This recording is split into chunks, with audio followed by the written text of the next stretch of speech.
In the magnificent tapestry of Elizabethan England, Queen Elizabeth I emerged as a towering symbol of power, intellect, and the carefully cultivated image of royalty. It immortalizes her reign, recalling the splendor of her court, the triumphant defeat of the Spanish Armada, and England's emergence as a dominant Protestant power on the European stage. Yet, beneath the opulence of her world, shrouded by layers of pearl-studded silk and the powdered sheen of elegance, lay a sovereign propelled by fear, vanity, and an obsession with managing her public image. In an age when cleanliness was more a matter of ritual than an improvement rooted in science, the personal hygiene practices of Queen Elizabeth I would raise eyebrows in the modern era. These habits were not merely a reflection of the societal norms of her time, but also a complex extension of her intentional political image. In a world where rulers were expected to project an image of purity and virtue, Elizabeth carefully curated a persona that seemed untouched by both water and the ravages of time.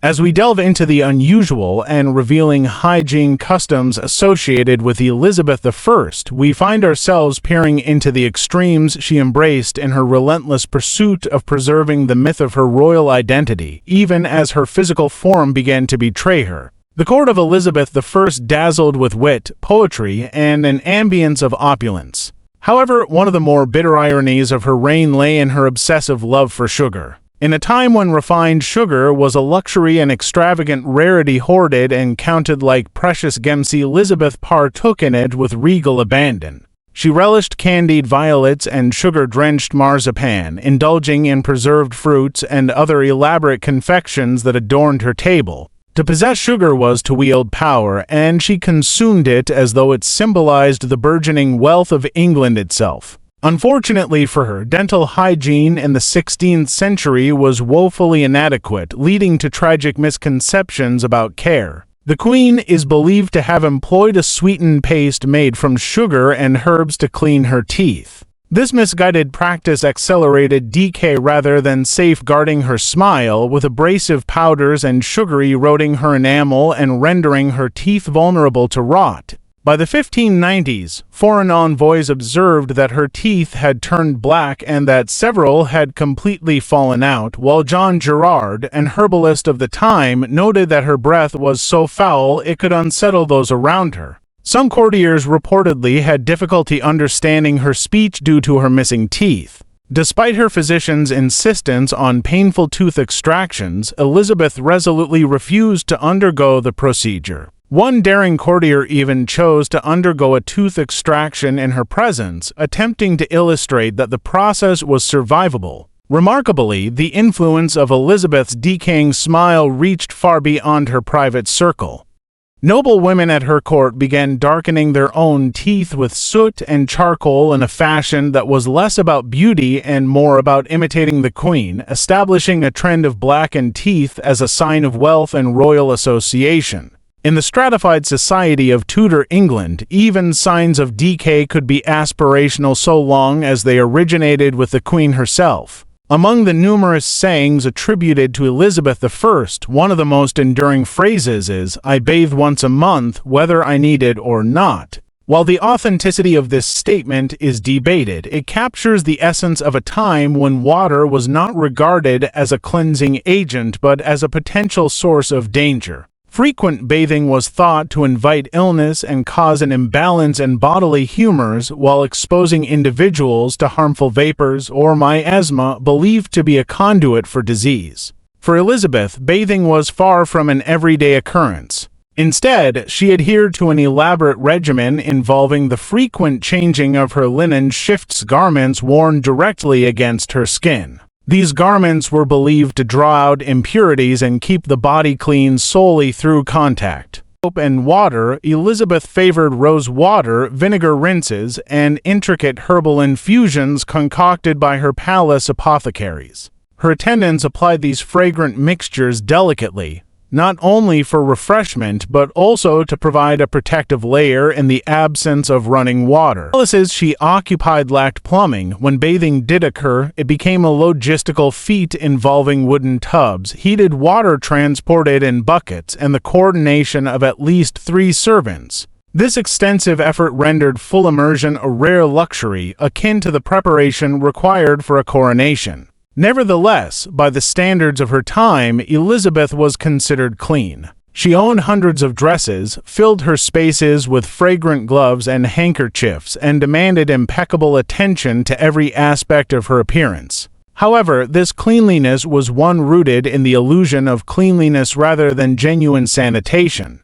She refrained from bathing not out of neglect, but because water posed a threat to the carefully crafted facade she presented to the world. The visage of Elizabeth I is among the most recognizable in history: pale, smooth, almost ethereal. This was more than mere cosmetics, it was statecraft. In a time when pale skin was synonymous with nobility and divine favor, the Queen wielded cosmetics as a protective barrier against scrutiny and as a declaration of authority. Her makeup of choice became Venetian ceruse, a hazardous concoction of white lead and vinegar. This toxic blend created the illusion of perfect skin while insidiously destroying it. Over time, it corroded her complexion, resulting in scars and lesions and necessitating ever thicker layers of makeup. The quality of her lip color, often derived from cinnabar or vermilion containing mercury, further complicated her situation. This substance seeped into her bloodstream, contributing to declining health, mood swings, and neurological complications indicative of mercury poisoning. Yet, she persevered. Why? Her physical appearance was not merely personal, it was emblematic of her entire realm. Elizabeth utilized her appearance to command respect, intimidate rivals, and deny the passage of time. She set strict regulations for portrait artists, insisting they reproduce her image in stylized templates instead of using natural light. In her later years, her complexion resembled a mask so fragile that any touch could cause it to crumble. Historians continue to debate whether she comprehended the dangers associated with her cosmetics. Nonetheless, one fact remains clear. She believed that her image must remain intact, even as her body faltered beneath it. She refrained from frequently washing her face. To do so would risk washing away not only the protective layers, but also the myth of glory Anna the Virgin Queen. Behind the intricately woven tapestries and beneath the gilded ceilings of Elizabeth's palaces lay a stark reality. There was no plumbing.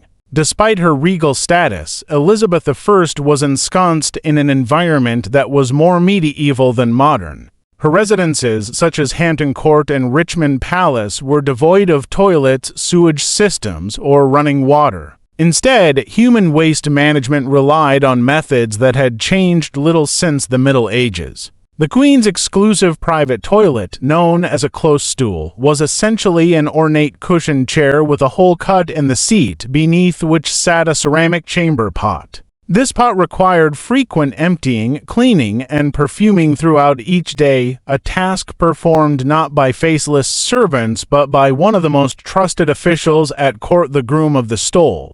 Surprisingly, this esteemed position was not that of a lowly attendant but a nobleman of considerable standing, chosen for his trustworthiness and loyalty. The groom of the stole gained unparalleled access to the Queen during her most intimate moments. As such, he assisted not only with her dressing and hygiene but also engaged in political discussions. Being appointed to this role was considered a privilege and marked a significant position of influence at court. Yet, beyond the Queen's private quarters, the realities of waste management painted a far less glamorous picture. The palace's operations depended on an elaborate system of chamber pots and cesspits, requiring servants often referred to as gong farmers or night soil men to clandestinely collect and remove waste under the cover of darkness. They carried heavy pails through narrow corridors, down stairwells, and across courtyards to designated trenches or pits. Court life was an ongoing challenge against this olfactory assault.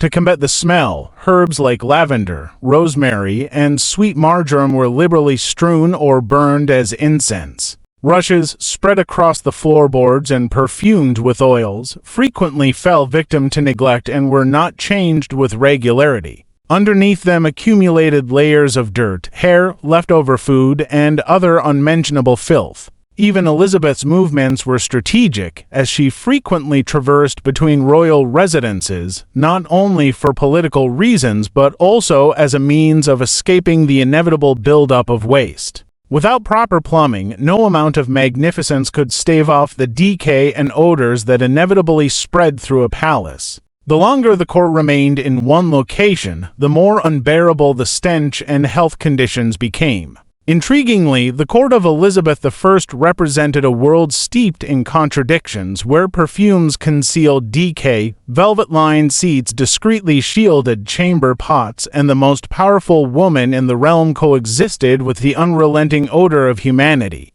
To fully grasp Queen Elizabeth I's hygiene practices, one must appreciate her profound relationship with control. Every aspect of her appearance, from her powdered face to her gloved hands, symbolized not beauty but mastery. No, where is this more apparent than in her aversion to bathing? In Tudor times, water was not merely inconvenient, it was intimate. Bathing implicated a sense of vulnerability, a softening of the skin that could unleash both illness and exposure. Elizabeth, having witnessed the fallout of perceived fragility most heartbreakingly in the fate of her mother and Boleyn, could not risk projecting any semblance of weakness. Instead of regularly cleansing with water, she fortified herself in a daily regimen of perfumed defense. Elizabeth surrounded herself with custom-blended concoctions crafted within the palace's still rooms. Lavender, rose, orris root, cloves, and rosemary were combined with vinegar or spirits, not intended to cleanse but to mask scent and project an untouchable image. A delicate dab of rose water on her wrists and a quick spritz behind her ears allowed her to glide through her court, leaving behind a carefully constructed aura of cleanliness. She carried scented pomanders, ornate, orb-shaped accessories brimming with resins and herbs concealed within her attire or tethered to her belt. Whenever unpleasant odors threatened her, she would simply raise them to her nose, inhaling the crafted fragrance of cleanliness. These fragile measures were both functional and symbolic, delineating her separation from a world where hygiene was wrested from soap and water. For Elizabeth, scent became not merely a preference but a protective boundary. Even her garments played a critical role in this carefully orchestrated strategy. Her gloves were infused with fragrance, and her handkerchiefs were embroidered and saturated with aromatic oils. The heavy, layered outfits concealed her body and preserved its scent, bestowing upon her an air of elegance. It was said that she would often gift scented gloves to favored courtiers, a means of sharing her carefully curated scent while ensuring her own source of fragrance remained obscured. Washing her hair was out of the question. Her hair, often styled beneath elaborate wigs, was dusted with powders and set stiff with sugar water or egg whites. As her natural hair thinned due to age or lead poisoning, she donned increasingly ornate wigs meticulously curled and perfumed to perfection. Yet beneath the layers of lavender and powder, the queen aged. Her skin, ravaged by years of lead-based cosmetics, became fragile and blemished. Rumors swirled about the existence of open sores, flaking patches, and a complexion that could no longer withstand the slightest touch. Despite these challenges, she never relinquished her rituals, doubling down on them in a fierce effort to maintain her facade. As the years passed, Elizabeth grew more reclusive and, at times, paranoid. She restricted public portrayals of herself, enforcing strict guidelines that prohibited any representation of wrinkles or signs of decay. Reports circulated that she employed a chambermaid dedicated solely to reapplying powder on her shoulders whenever she was alone. The mask the monarch wore could not afford to crack, not even in solitude. Consequently, bathing was not merely avoided due to ignorance or laziness, but was fundamentally rejected because it signified too great a confrontation with reality. To bathe would reveal her body its weaknesses, its decay, and would risk the removal of the powder that shielded her. It would expose the queen as human, and Elizabeth had arduously spent her reign convincing the world that she was so much more. In her later years, the queen carried a scented walking stick which she would daintily raise while passing particularly pungent courtiers. This act was not merely one of aversion, it was a subtle performance, a reminder of the chasm separating sovereign from subject. Her body had transcended personal ownership, it became an extension of the crown. In Elizabeth's world, cleanliness was not rooted in health but was intricately tied to image, and image that was everything. Queen Elizabeth I stands as one of history's most iconic monarchs, not because of a pristine existence, but rather owing to her profound understanding of the power of illusion. Her hygiene habits were not the result of chance but were deeply embedded in a society that equated purity with stillness, ritual with control, and image with identity. To bathe often would risk the integrity of her mask, and Elizabeth could not allow it to slip. Thus, she powdered, she perfumed, she posed, and in the process, she transformed herself into something larger than life and washed, perhaps, but undeniably unforgettable. In the royal court of Elizabeth I, the concept of cleanliness transcended mere soap and water, it became a matter of survival. Subscribe our channel, like, share, and comment. Press the bell icon for new incoming updates.